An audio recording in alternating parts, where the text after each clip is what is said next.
The recently released statistical data indicated that close to 25 million Ugandans are in dire need for food for survival.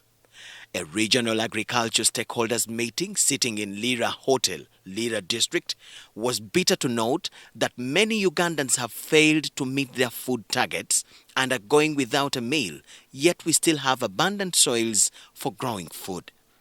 They are accusing activists and government for not coming up with enabling programs to sensitize the masses on the increasing challenges of growing food. We over 80% depend on agriculture, but the national budget in this country gives agriculture a mega budget of less than 3%, vis-a-vis a population of about 40 million, which we support through the agriculture. So, what therefore remains is that if we are to achieve, if we are to feed this population, therefore, other partners must come in to complement our effort. More so, efforts to map soil fertility zones are unsuccessful, as Uganda last had the soil fertility map in 1960, and this cannot be followed by farmers in establishing soil fertility to date. Government of Uganda is aware about the soil maps. The last soil map we have, the map was done in 1960, so it's very old. And so the information we have about our soils is not really correct. Uganda has been bragging about fertile soils, but it doesn't seem to be that fertile anymore. And we are talking about fertilizer use. We are the second last in the whole world. Actually, we only beat DRC Congo in fertilizer use. So we need to improve and start our work and improving fertilizer use. Work towards getting new soil maps, zoning, which will lead to blending of fertilizers that are suited to specific zones. This cannot be a private company only type of business. I think the government has to play a part in this. Biggest thing is to sensitize our people that as much as this is part of Africa, we've destroyed it. We must revive it so that we bring the soil back to what it was. The meeting, called by one of the leading non-government organizations partnering with the Ministry of Agriculture, Sasakawa Global 2000 Uganda, to lay strategies on validating the 3-year Growth for Uganda Dokolo Apache Agriculture Enhancement Project for the next 2 years, appreciated the contribution of the partners from K+S Cali, Germany, fertilizer producers, for entrusting their hard-earned profits for the cause of improving the livelihoods of Ugandans in the sub-region. Apache is, I think it is the leading producer of cassava in the whole country. And I think Sasakawa has contributed much to that. We export these cassava stems up to Rwanda. These traders, many traders are back to there waiting. So, don't you think that you have created jobs? We have an environment officer who should take charge by its will at the grassroots to do the work. And we should learn to own all the programs.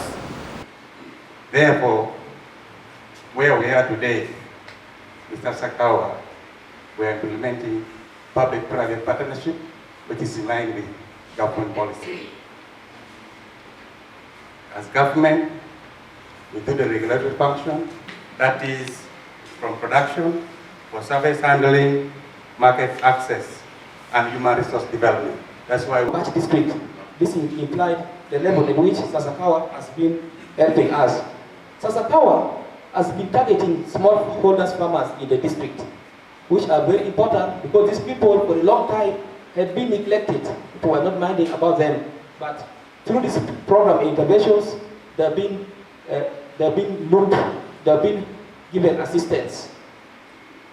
Amongst the thematic areas which we have been seeing its activities clearly in Apache, one of them was crop productivity enhancement.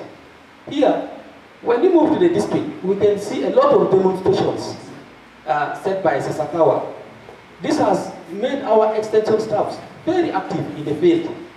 You know, the local government had its own issues on extension services, but the coming of Sasakawa made the farmers feel that really we have extensions workers, because demonstrations were being set, use of fertilizers were being adopted, and yields have increased.